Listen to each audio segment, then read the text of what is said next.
Online students, check your audio and video. फिर आप लोग हेडिंग किए थे मैनेजर्स कमीशन, नोट्स लिखे थे खाली। ट्रीटमेंट तो इजी है, एक मैनेजर्स कमीशन तो हमेशा ट्रायल बैलेंस के बाहर ही मिलेगा, ठीक है। ट्रीटमेंट बहुत इजी है, एक पीएल में आएगा बिकॉज ये इनडायरेक्ट एक्सपेंस है, और इनडायरेक्ट एक्सपेंस है तो पीएल में आएगा पहला। और दूसरा, अभी तक हम कमीशन दिए नहीं है, देंगे, तो इसीलिए वो आउटस्टैंडिंग है, इसलिए बैलेंस शीट के लाइबिलिटी साइड में आएगा। क्लियर है? इतना तो ऑलरेडी ट्रीटमेंट तो इजी है। मेन है इस टॉपिक के अंदर इसका कैलकुलेशन। दो टाइप का क्वेश्चन हो सकता है, one is net profit as a percentage of net profit before such commission, और दूसरा हो सकता है as a percentage of net profit after such commission. ठीक है, तो दोनों में दो फॉर्मूला है, दोनों का मीनिंग क्या है पहले समझ लेते हैं। देखना, सबसे पहली बात, हम मैनेजर को बोलेंगे कि जितना नेट प्रॉफिट होगा उसका 10% कमीशन देंगे। ठीक है, जो भी नेट प्रॉफिट होगा उसका 10% हम कमीशन देंगे, राइट। ये बात हम बोले हैं अपने मैनेजर को। क्लियर है? अब 10% कैसे कैलकुलेट होगा ये हम लोग सीख रहे हैं, हाउ टू कैलकुलेट 10%। 10% कैसे कैलकुलेट करेंगे, क्लियर है। तो सबसे पहली बात हम बोले नेट प्रॉफिट का 10%, तो हमको सबसे पहले क्या निकालना पड़ेगा, ऑब्वियस सा बात है, we have to calculate the net profit. Net profit calculate करना पड़ेगा। नेट प्रॉफिट कैलकुलेट करने के लिए पहले तो ऑब्वियस सा बात है ग्रॉस प्रॉफिट निकालना पड़ेगा ट्रेडिंग अकाउंट से। ट्रेडिंग अकाउंट से ग्रॉस प्रॉफिट को यहाँ लाएंगे, बाकी सब आइटम्स लिखेंगे तो पता चलेगा नेट प्रॉफिट कितना है, राइट। जितना भी नेट प्रॉफिट होगा उसका हम लोग 10% कमीशन देंगे। क्लियर है? सपोज मतलब नंबर्स में लेता हूं इसको। सपोज सबसे पहले ग्रॉस प्रॉफिट हुआ लेट्स से 1,50,000। ठीक है, अब इनडायरेक्ट एक्सपेंस लिखेंगे। सोच लो रेंट है 25,000, सैलरी है 15,000। ठीक है, तो नेट प्रॉफिट कितना हो रहा है, 1,50,000 माइनस 40,000, तो नेट प्रॉफिट कितना हो रहा है, 1,10,000, राइट। अब 1,10,000 जो है वो नेट प्रॉफिट है कमीशन देने से पहले कि कमीशन देने के बाद। पहले, अभी कमीशन दिए ही कहाँ है, तो 1,10,000 कौन सा प्रॉफिट है, नेट प्रॉफिट बिफोर कमीशन, मतलब कमीशन देने से पहले का प्रॉफिट है। ठीक है, तो चलो अपने मैनेजर को बोले थे कि तेरे को 10% देंगे, तो 1,10,000 का 10% कितना हो गया, 11,000 कमीशन दे देंगे, तो आ जाएगा टू कमीशन 11,000। तो अब नेट प्रॉफिट कितना बचेगा एक्चुअल में, 99,000। समझ में आ रहा है? नेट प्रॉफिट 1,10,000 है, लेकिन वो नेट प्रॉफिट नहीं है, वो कमीशन देने से पहले वाला नेट प्रॉफिट है। उससे कमीशन दिए हम 1,10,000 का 10%, कितना हुआ, 11,000। तो अब कितना बचा नेट प्रॉफिट, 99,000। ये समझ में आया कि नहीं, बोलो। क्लियर है? एक सेम एग्जांपल फिर से लेता हूं, देखना ध्यान से इस बार। ठीक है, सेम टाइप का एग्जांपल फिर से ले रहा हूं।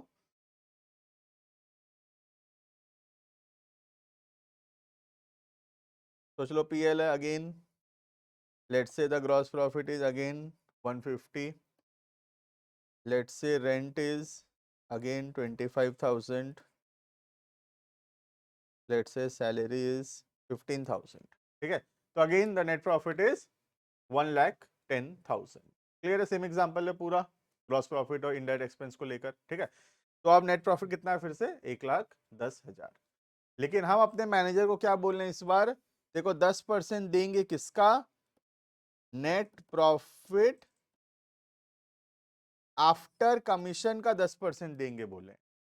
1,10,000 क्या चीज है, नेट प्रॉफिट बिफोर कमीशन है ना, लेकिन हम 10% किसका देंगे बोले मैनेजर को, आफ्टर कमीशन का। ठीक है, तो यहां पे अगर मैं कमीशन का अमाउंट लिख दूं तो मुझे पता चल जाएगा नेट प्रॉफिट आफ्टर कमीशन। है ना। लेकिन कमीशन का अमाउंट लिखोगे कैसे? कमीशन किसका 10% है? ये वाले अमाउंट का। तो जब तक मुझे नेट प्रॉफिट आफ्टर कमीशन पता नहीं चल जाता, तब तक मैं इसका 10% कमीशन नहीं निकाल सकता। और ये पता चलने के लिए पहले कमीशन लिखना जरूरी है। समझ पा रहे हो प्रॉब्लम क्या है? प्रॉब्लम ये है कि कमीशन जो है वो नेट प्रॉफिट आफ्टर कमीशन का 10% देना है। और नेट प्रॉफिट आफ्टर कमीशन किसको पता है? ठीक है, नेट प्रॉफिट बिफोर कमीशन पता है हमको 1,10,000। We don't know net profit after commission. तुम सोचो ना, ऐसा बात कर रहा हूं मैं कि मेरे पास अभी 5,000 है, ठीक है, अभी मैं रेस्टोरेंट जाऊंगा, ठीक है, तो रेस्टोरेंट में जितना भी बिल आएगा, बिल आने के बाद मुझे कितना रुपया मेरे पास है, कितना बचेगा मेरे पास। सोच लो मैं 5,000 अभी मेरे पास है रेस्टोरेंट जाने से पहले, ठीक है, तो मैं रेस्टोरेंट जाऊंगा, खाऊंगा, बिल पेमेंट करूंगा, उसके बाद मेरे पास कुछ पैसा बचेगा। तो मैं बोल रहा हूँ बताओ कितना पैसा बचेगा। तो तुमको ये नहीं बता रहा कि बिल कितना आया है। तो जब बिल कितना आया है तुमको ये बात नहीं बताऊंगा, तो तुम कैसे बता पाओगे कि बिल पेमेंट करने के बाद कितना बचेगा? समझ पा रहे हो प्रॉब्लम? मेरे पास 5,000 पहले है, पहले का पता है। अगर बिल 2,000 आया तो मेरे पास 3,000 बच जाएगा। बिल अगर 2,500 आया, 2,500 बचेगा। बिल 4,000 आ गया तो 1,000 बचेगा। तो मेरे पास बिल देने के बाद कितना बचेगा, ये बात तो बिल देने के बाद ही पता चलेगा, राइट। सिमिलरली कमीशन देने के बाद कितना नेट प्रॉफिट होगा, ये तो कमीशन देने के बाद ही पता चलेगा। और कमीशन दोगे कैसे? कमीशन तो इसका 10% है और ये तो निकल ही नहीं सकता। You are understanding the problem? दोनों चीज एक दूसरे के ऊपर डिपेंडेंट है, जो कैलकुलेट नहीं हो सकता। ठीक है, तो यहाँ पे थोड़ा सा बेसिक मैथ्स हमको यूज करना पड़ेगा। सपोज मैथ्स से बताता हूँ, अगर मैथ्स से समझ में आ गया तो अच्छी बात है, अगर मैथ्स नहीं आता है तुमको तो फिर फॉर्मूला से भी बता दूंगा। ठीक है, सपोज ये एक्स है, suppose let the net profit after commission is x. Suppose 10th का मैथ्स, 11 12 का तो है भी नहीं। ठीक है, तो क्या मैं बोल सकता हूं कमीशन इज 0.1x? बोल सकते हैं कमीशन इज 0.1x, इसका 10% होगा ना, तो 0.1x। अब देना ध्यान से, ये 1,50,000 है, ये 40,000 है, तो ये दोनों मिलके जरूर 1,10,000 होगा, तभी तो दोनों साइड टैली करेगा 1,50,000 1,50,000।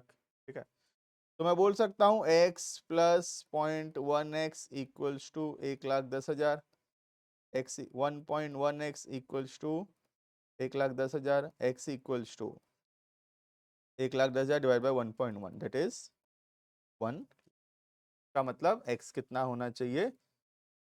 x 1 लाख होना चाहिए। तो कमीशन कितना होना चाहिए? 1,00,000 का 10% कितना होना चाहिए? 10,000। देखो ये अपने आप इसका 10% हुआ कि नहीं? ठीक है, 1,00,000 क्या है? नेट प्रॉफिट आफ्टर कमीशन है। नेट प्रॉफिट आफ्टर कमीशन का 10%, 10,000 हो गया। लेकिन ये देखो ये इसका 10% नहीं है, क्योंकि नेट प्रॉफिट आफ्टर कमीशन का 10% नहीं किए थे। क्या किए थे? नेट प्रॉफिट बिफोर कमीशन का 10% किए थे। समझ में आ रहा है? तो ये तो इजी है, 1,10,000 इंटू 10/100, 11,000। ठीक है, अगर ये इतना एक्स एक्स के चक्कर में नहीं पड़ना है तो we can understand the formula. The formula is take again 1,10,000, take net profit before commission. यहाँ पे बिफोर कमीशन लिए थे, यहाँ पे बिफोर कमीशन ले लो। ठीक है, रेट बाय 100 प्लस, तो क्या करना पड़ेगा? 10/110। सॉल्व करके देख सकते हैं, 1,10,000 इंटू 10/110 क्या आ जाएगा? 10,000। तो कमीशन आ गया 10,000, तो नेट प्रॉफिट कितना बचेगा? 1,00,000। क्लियर है? तो बोलने का ये मतलब है कि अगर बिफोर बोला है तो डायरेक्टली करेंगे 10/100, और अगर आफ्टर बोला है तो करेंगे 10/110। क्लियर है? ये दो फॉर्मूला था। You have to see the questions carefully whether the question is saying net profit before commission or the question is saying net profit after commission। ठीक है, जो भी बोला हुआ है उसके हिसाब से we have to solve. Clear है ये? सिर्फ इतना देखना है क्वेश्चन में बिफोर बोला है कि आफ्टर बोला है। बिफोर बोला है तो सीधा नेट प्रॉफिट बिफोर कमीशन को लेके 10/100 करना है, और अगर आफ्टर बोला है तो उसी को लेना है, नेट प्रॉफिट बिफोर कमीशन को ही लेना है। लेकिन क्या करना है यहाँ पे, यहाँ चेंज हो जाएगा, देखो रेट रेट, लेकिन यहाँ बाय 100 है, यहाँ पे क्या है 100 प्लस रेट। समझ में आ रहा है? तो कहाँ पे चेंजेस है, ये सेम है तो सेम है, ये भी सेम है। चेंजेस कहाँ पे है, सिर्फ यहाँ पे, यहाँ 100 है या 100 प्लस रेट है, उतना ही चेंज है। ठीक है, कौन सा कब लगेगा, बिफोर में डायरेक्ट होगा 10/100 और आफ्टर होगा तो 10/110। क्लियर है? तो चलो 5% होता 10 की जगह, तो यहाँ होता 5/100, यहाँ होता 5/105। समझ में आ रहा है? ऐसे नहीं कि +10 होगा, हमेशा प्लस रेट है, जो भी रेट हो। अगर 8 हुआ तो 8/108 होगा। क्लियर है? बुक देखेंगे एक बार, मैनेजर्स कमीशन क्वेश्चन दिया है, कई बार देख लेते हैं, वरना आगे बढ़ेंगे फिर। क्या एक दो क्वेश्चन होना चाहिए, ज्यादा तो है नहीं। है दो बुक, दो तो एक तो।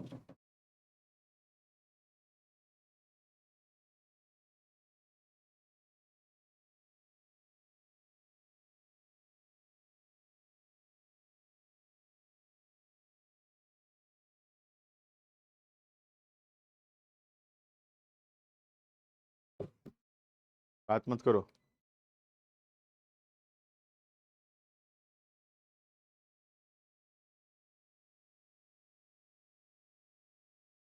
We can see illustration number 15, 15, 15, illustration number 15, page number 19.37।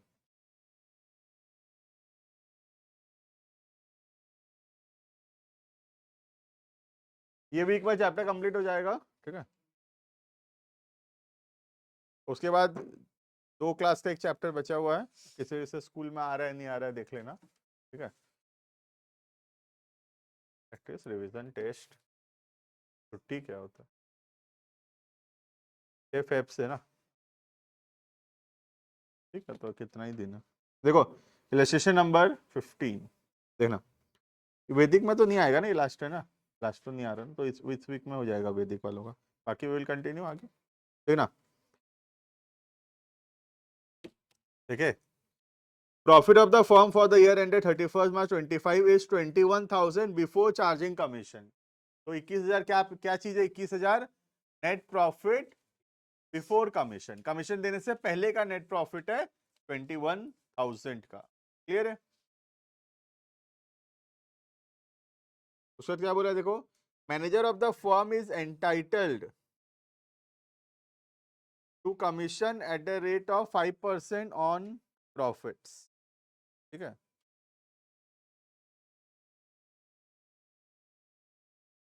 Calculate commission payable to manager under following alternative cases. Case 1, case 2। Case 1, if manager is allowed commission on profit before charging such commission. तो बोला है 5% before charging, निकालो commission निकालो।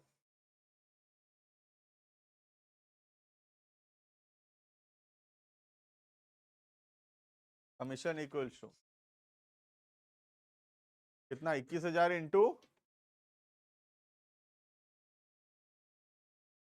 21,000 into, एक में 5/10, एक में 5/105। Solve करो, इजी है बहुत।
होगा आई थिंक। एक निकला हुआ 21,000 का 5/100, तो 1050 आया होगा। और सेकंड वन 21,000 इंटू 5/105, 1000 रुपये आया होगा। क्लियर है ये? तो this is all about managers commission. एक दो क्वेश्चन में है, कर लेना उसको। हम आगे बढ़ेंगे एडजस्टमेंट्स में, और 5-7 एडजस्टमेंट बचा है, इजी इजी है, थोड़ा पढ़ के कंप्लीट करेंगे फटाफट से। Will read point number 11। एक जैसा टाइप का है, थोड़ा सा 4-5 तो वो पढ़ेंगे।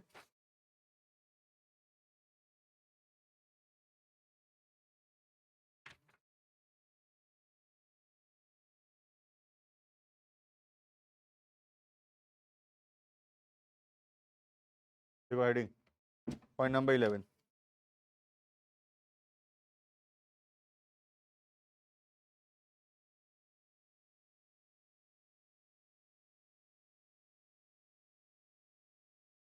Heading interest on capital. Point number 11 heading interest on capital.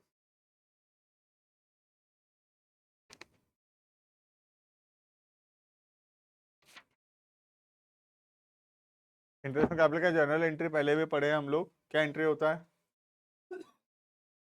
What is the journal entry for interest on capital? Online students बोलो, यहाँ वाले बताओ। Interest on capital journal entry to capital. हाँ, तो इंटरेस्ट ऑन कैपिटल हमारे लिए expense है, तो इसीलिए डेबिट हुआ। और ओनर को हम देंगे इंटरेस्ट, तो उसके कैपिटल में ऐड होगा। क्लियर है? देखना, the journal entry will B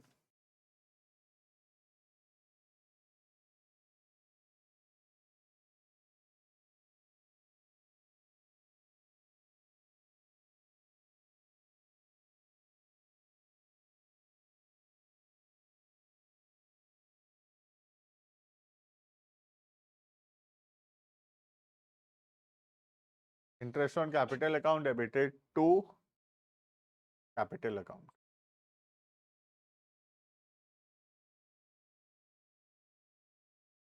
ठीक है? ट्रीटमेंट हमेशा ट्रायल बैलेंस के बाहर ही मिलेगा। ठीक है? अब जो भी मैं पढ़ा रहा हूँ हमेशा ये सब ट्रायल के बाहर ही मिलेगा।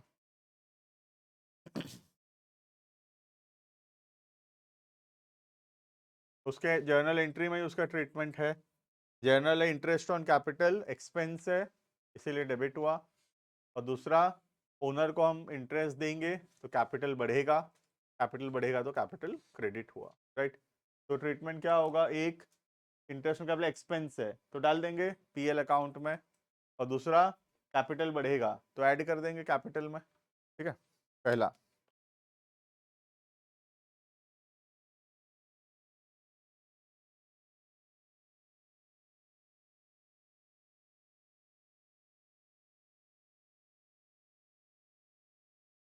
It is shown as an expense in PL account.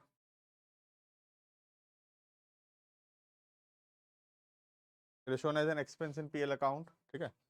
और दूसरा,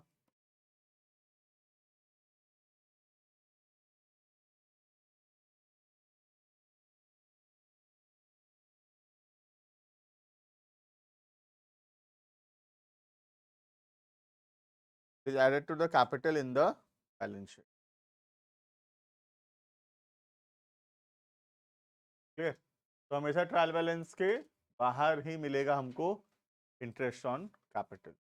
वो भी जनरली हो सकता है कि परसेंटेज के फॉर्म में मिले, जैसे 5% लिखा हुआ होगा और कैपिटल दिया हुआ होगा, जैसे 10 लाख कैपिटल दिया है तो 10 लाख का 5% सिंपली जो आएगा अमाउंट 5,000, वो अमाउंट 50,000 आएगा। वो अमाउंट को हम लोग दो जगह ट्रीट करेंगे। पहला, एक्सपेंस में आ गया पीएल अकाउंट में, इनडायरेक्ट एक्सपेंस है, और दूसरा कैपिटल में जो है वो ऐड होगा। क्लियर है ये? Next point number 12।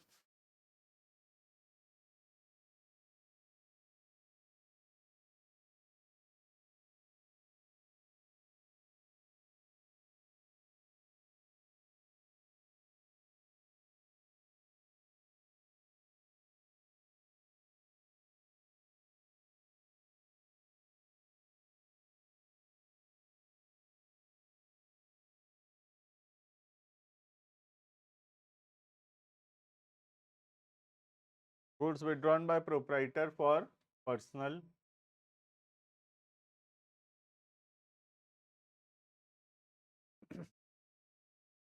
Goods withdrawn by proprietor for personal use. इसका एंट्री हम ऑलरेडी पढ़े हैं पहले। क्या जर्नल एंट्री होगा? Drawings to purchase, right. Drawings हमारे लिए नहीं, एक्सपेंस नहीं है ड्राइंग्स। ड्राइंग्स हमारे लिए कैपिटल है, कैपिटल कम हो रहा है, कैपिटल कम हो रहा है तो कैपिटल कम होगा तो डेबिट होगा, ठीक है। और दूसरा, परचेज हमारे लिए एक्सपेंस है और परचेज नाम का एक्सपेंस कम हो रहा है इसीलिए वो क्रेडिट हुआ। क्लियर है? एक चीज और बताता हूँ, 2 मिनट। जैसे मैं एंट्री बताया, ड्राइंग्स टू परचेज, ठीक है। कई सारे ऐसे यूट्यूब चैनल्स में भी मैं I have seen, even some teachers also teach कि ड्राइंग्स एक्सपेंस है, एक्सपेंस बढ़ा तो डेबिट होगा, ठीक है। बहुत सारे लोग ऐसा पढ़ाते हैं, यूट्यूब में भी बहुत सारे टीचर्स पढ़ाए भी हैं, ठीक है। बट ड्राइंग्स अगर एक्सपेंस है और वो बढ़ा तो वो डेबिट हुआ, ठीक है। अब तुम मुझे बताओ कि ड्राइंग्स अगर एक्सपेंस है तो या तो वो ट्रेडिंग में या पीएल में फिर आ जाना चाहिए, अगर एक्सपेंस है तो। अगर डायरेक्ट एक्सपेंस है तो ट्रेडिंग में आएगा और अगर इनडायरेक्ट एक्सपेंस है तो पीएल में आ जाएगा। बट हम तो उसको कहाँ लेते हैं, अगर याद होगा तो बैलेंस शीट में कैपिटल से माइनस करते हैं हम तो, क्योंकि that mean it is not an expense. अगर एक्सपेंस होता तो जरूर या तो ट्रेडिंग में या तो पीएल में आ जाता। क्लियर है? इसलिए बताया क्योंकि बहुत सारे जगह ऐसा है कि ड्राइंग्स एक्सपेंस है, बढ़ेगा तो डेबिट, बट इन रियलिटी ऐसा नहीं है। The real is drawings capital का क्लासिफिकेशन है, कैपिटल कम हो रहा है और कैपिटल कम होने से कैपिटल डेबिट। कैपिटल बढ़ेगा तो क्रेडिट, क्रेडिट प्लस क्रेडिट, और कैपिटल अगर कम होगा, कैपिटल क्रेडिट बैलेंस है, क्रेडिट अगर कम होगा तो वो डेबिट। क्लियर है? तो एंट्री तो कोई भी तरीके से हो जाएगा डेबिट, बट लॉजिक सही जानना चाहिए। देखना, the journal entry will B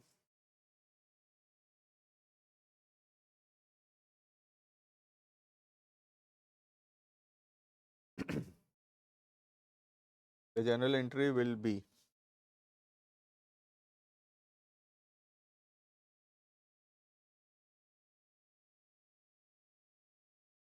the journal entry will be drawings account debited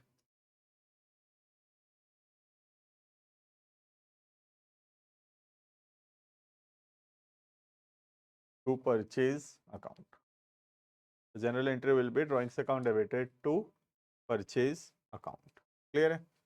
दो दो ट्रीटमेंट क्या क्या होगा? एक, ड्राइंग्स को हम कहाँ से माइनस करेंगे? कैपिटल से।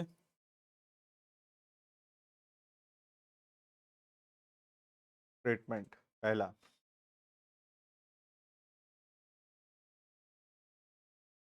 पहला ट्रेडिंग का लिख लेते हैं ना, परचेज कम होगा ना, परचेज कम होगा। परचेज कहाँ पर है? ट्रेडिंग में। तो पहली बार ऐसा होने वाला है कि परचेज में कुछ प्लस माइनस होने वाला है। इन जनरल सिर्फ परचेज रिटर्न माइनस होता है, purchase minus purchase return, but ये पहला एडजस्टमेंट हम पढ़ रहे हैं जहाँ पे परचेज से कुछ और भी माइनस हो रहा है। क्लियर है? तो पहला, it is deducted from purchase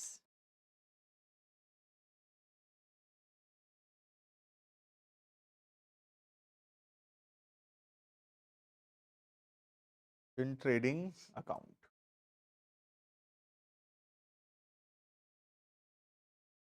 ठीक है, जितने केवी के स्टूडेंट है, केवी के एग्जाम में आया था ये क्वेश्चन था, फाइनेंशियल स्टेटमेंट विदाउट एडजस्टमेंट का। तो ट्रेडिंग अकाउंट बनाने दिया था और वहाँ लिखा था गुड्स विड्रॉन बाय प्रोप्राइटर, तो वहाँ परचेज से माइनस करने बोले थे तुम्हारे सर। तो वो तो विदाउट एडजस्टमेंट वाले चैप्टर में नहीं है, वो ये यहाँ पे है, विथ एडजस्टमेंट में है। ठीक है, तुम्हारे एग्जाम में विदाउट एडजस्टमेंट वाले चैप्टर में आया था ये क्वेश्चन। नेक्स्ट, पॉइंट नंबर 2, कोई पूछा भी था, मैं से बताया था उसको कि हम आगे पढ़ेंगे with adjustment. Next point number 2, क्या पहला परचेज से माइनस होगा ट्रेडिंग अकाउंट में? तो ये रहा, परचेज से माइनस हुआ, परचेज कम हुआ तो परचेज क्रेडिट। दूसरा ड्राइंग्स डेबिट हुआ है तो ड्राइंग्स कहाँ जाएगा, कैपिटल से माइनस होगा।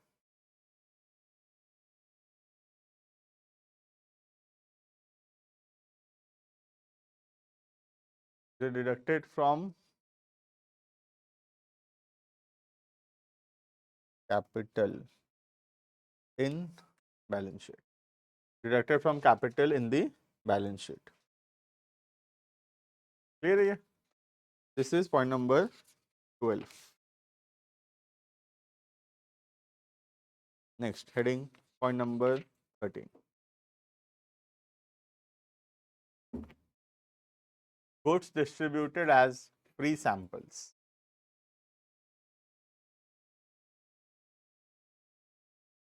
टोटल 15 एडजस्टमेंट है। Goods distributed as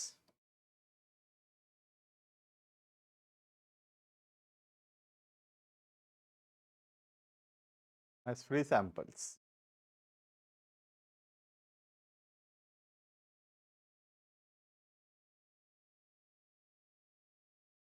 जर्नल याद होगा तो जर्नल होता है एडवर्टाइजमेंट टू परचेज। गुड्स कम हो रहा है तो परचेज, कम हो रहा है तो क्रेडिट हुआ परचेज। और फ्री में सामान बांट रहे हैं, क्यों बांट रहे हैं, प्रचार कर रहे हैं, एडवर्टाइजमेंट कर रहे हैं। एडवर्टाइजमेंट हमारे लिए एक्सपेंस है और एक्सपेंस अगर बढ़ेगा तो वो डेबिट हो। क्लियर है? तो एंट्री हुआ advertisement account debited to purchase account. Clear? लिखना।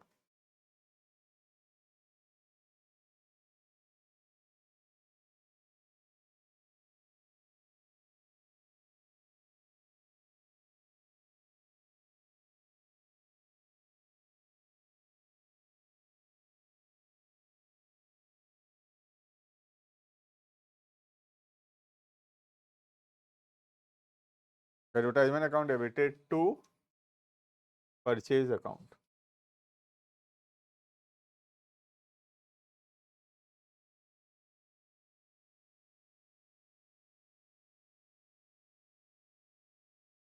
Treatment.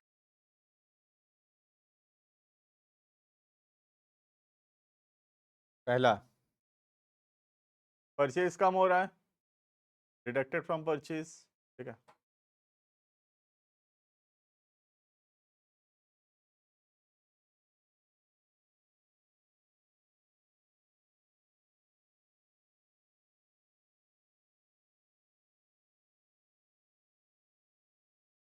Deducted from purchase and trading account. Trading account में परचेज से माइनस होगा, पहला। और दूसरा, एक्सपेंस है हमारे लिए एडवर्टाइजमेंट। कौन सा एक्सपेंस है, इनडायरेक्ट एक्सपेंस है, तो आएगा कहाँ पे, पीएल अकाउंट में।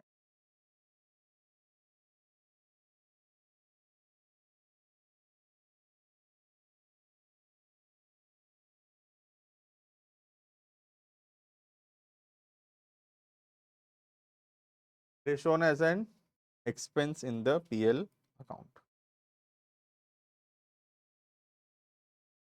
क्लियर है ये गया पॉइंट नंबर 13। राइट, 13 के जैसा ही एक और है, पॉइंट नंबर 14। देखना, point number 14, goods given to staff as staff welfare। ठीक है, हम अपने एम्प्लॉयज को, अपने स्टाफ लोगों को फ्री में सामान दे दिए। हो सकता है ऐसा, हमारा कपड़े का दुकान है, दिवाली में हमारे स्टाफ को एक एक जोड़ी कपड़ा दे दिए। It is possible, right. तो हम अपने दुकान में से गुड्स जो है अपने ही एम्प्लॉयज को दिए हैं, अपने स्टाफ को दिए, फ्री ऑफ कॉस्ट, है ना, पैसा नहीं ले रहे।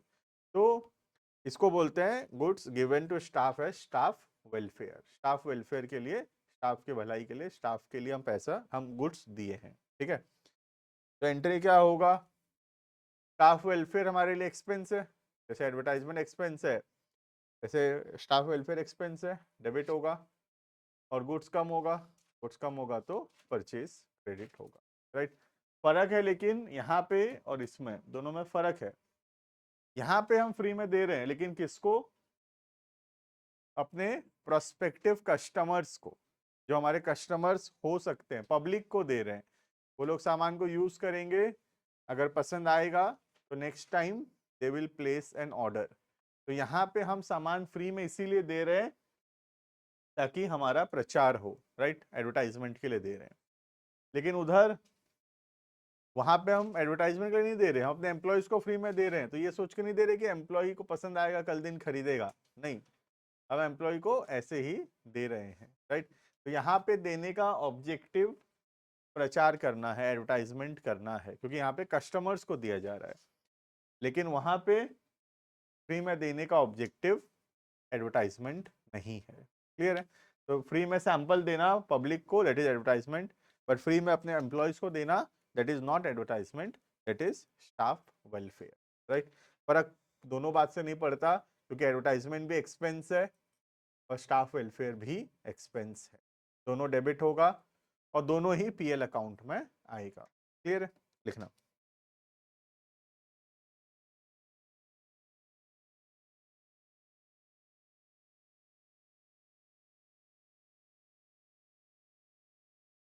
The journal entry will be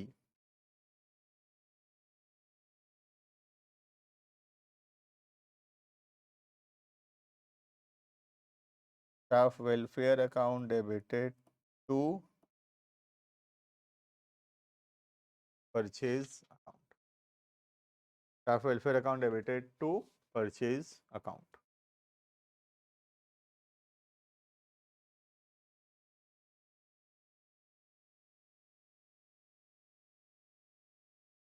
Treatment. Same.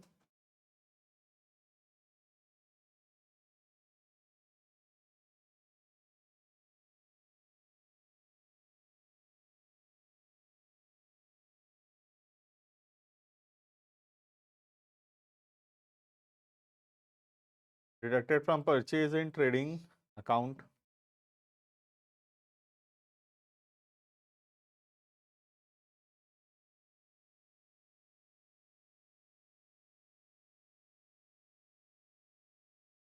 It is shown as an expense in PL account. देखो क्या समझ में आया कि नहीं? तो सब एक जैसा पॉइंट्स है, you can see, right. Next heading point number 15.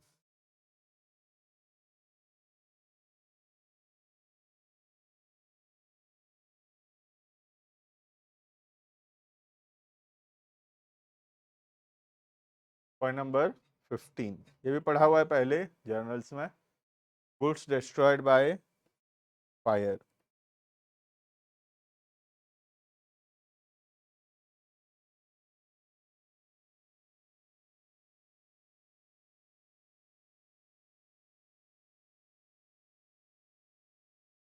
Goods destroyed by fire, theft और एक्सीडेंट. याद है जर्नल एंट्रीज कितना तो एंट्री होता है? 3 एंट्री होता है। पहला गुड्स डिस्ट्रॉय होने का एंट्री, दूसरा इंश्योरेंस क्लेम का पैसा मांगने का एंट्री, और तीसरा इंश्योरेंस क्लेम का पैसा मिलने का एंट्री, राइट। लिखेंगे एंट्रीज। पहला, क्योंकि एंट्री से ही उसका ट्रीटमेंट है।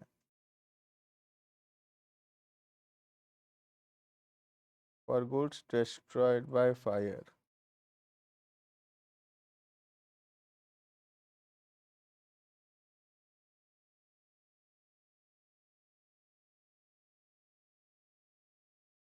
Loss of goods by fire account debited to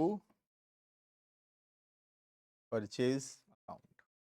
obviously मैं खाली फायर लिखा रहा हूँ, थेफ्ट होगा तो थेफ्ट लिख लेना, चोरी होगा तो चोरी लिख लेना, एक्सीडेंट होगा एक्सीडेंट, जो जो लॉस हुआ उसका नाम आ जाएगा, ठीक है। I am writing fire. Next, ये तो लॉस हो गया। अगर सोच लो इंश्योरेंस नहीं है तो बस बात खत्म, एक ही एंट्री होगा, ठीक है। लेकिन अगर इंश्योरेंस है तो हम ये पैसा किससे मांगेंगे? इंश्योरेंस कंपनी से मांगेंगे फॉर क्लेम लॉज्ड, पैसा मांगने का एंट्री, इंश्योरेंस कंपनी से पैसा मांगेंगे। तो अगर इंश्योरेंस कंपनी से पैसा मिलेगा तो इंश्योरेंस कंपनी हमारे लिए एसेट है, डेबिट। और अगर पैसा मिल ही गया तो फिर तो लॉस हुआ ही नहीं, जो लॉस को पहले डेबिट किए थे वो क्रेडिट कर देंगे।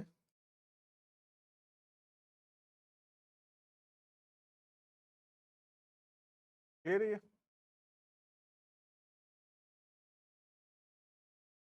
Third,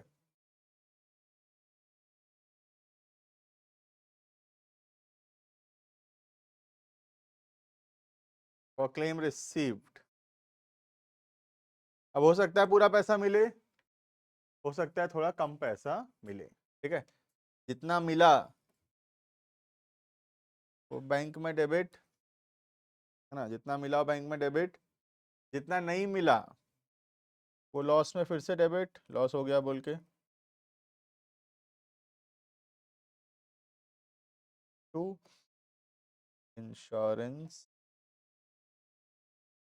company.